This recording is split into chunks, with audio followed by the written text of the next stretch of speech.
안녕하십니까, 음모론입니다.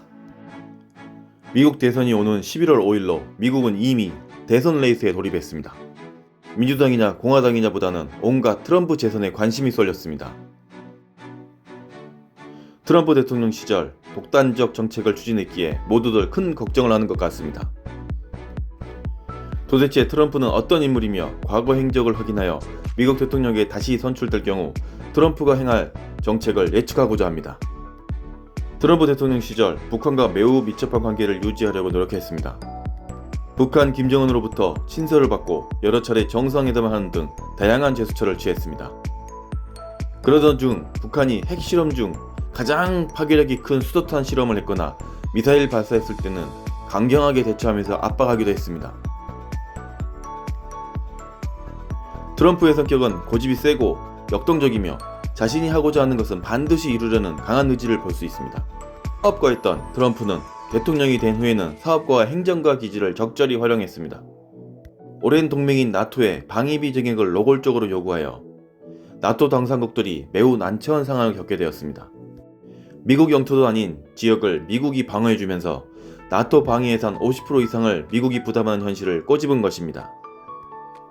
미국 대통령으로서는 당연히 주장할 수 있고 미국 국민도 반대하지 않을 것입니다. 결국 나토 회원국은 분담금을 충족하기 위해 각국 방위비를 증액했습니다. 이는 트럼프의 주장이 터무니없는 것이 아니었다는 반증입니다. 트럼프는 북한 김정은에게 과도할 정도로 친분을 과시했습니다. 트럼프는 김정은과 여러 차례 북미 정상회담을 추진하였습니다. 트럼프의 숨은 의도는 알 수 없지만 공식적으로는 비핵화를 위해서였습니다. 트럼프의 수차례 노력에도 불구하고 북한 비핵화는 성공하지 못했습니다. 그만큼 북한에게 있어서 핵은 가장 중요한 전쟁 억지력 자산이기 때문입니다. 다수의 국민들도 북한 비핵화가 불가능하니 우리도 핵을 갖자는 의견이 많습니다.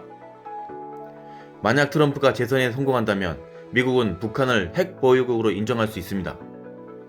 대신 트럼프도 북한에게 미국에 도움이 되는 중대한 사항을 요구할 것입니다. 예상컨대 북한에 중국을 감시하기 위한 미군 기지나 군 연락소를 요청할 것입니다. 미국의 최대 적은 북한이 아닌 중국이기 때문입니다. 우리나라도 트럼프의 기지를 역이용해야 합니다. 트럼프에게 우리나라 핵 보유를 요구하는 겁니다. 대신 우리는 주한미군 분담금 확대를 제한하면 됩니다. 미국이 만족할 수 있는 금액을 제한하고 핵 보유를 인정받는 겁니다. 핵 보유국으로 인정받은 후 최대한 자주국방을 할 수 있는 시스템을 구축하고 전시작전 통제권을 확보한 후에는 미국에게 우리나라에서 주한미군을 철수하라고 요구하는 겁니다. 미국은 철수하지 못할 것입니다. 이유는 중국 감시를 위해 우리나라에 주한미군이 존재해야 하기 때문입니다.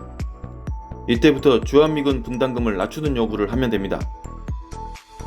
K9, K21 등 뛰어난 군사무기와 핵을 보유한 나라가 될 것입니다. 트럼프 재선이 우리에게는 핵을 보유할 수 있는 절호의 기회입니다. 시청해주셔서 감사합니다. 구독과 좋아요 부탁드립니다.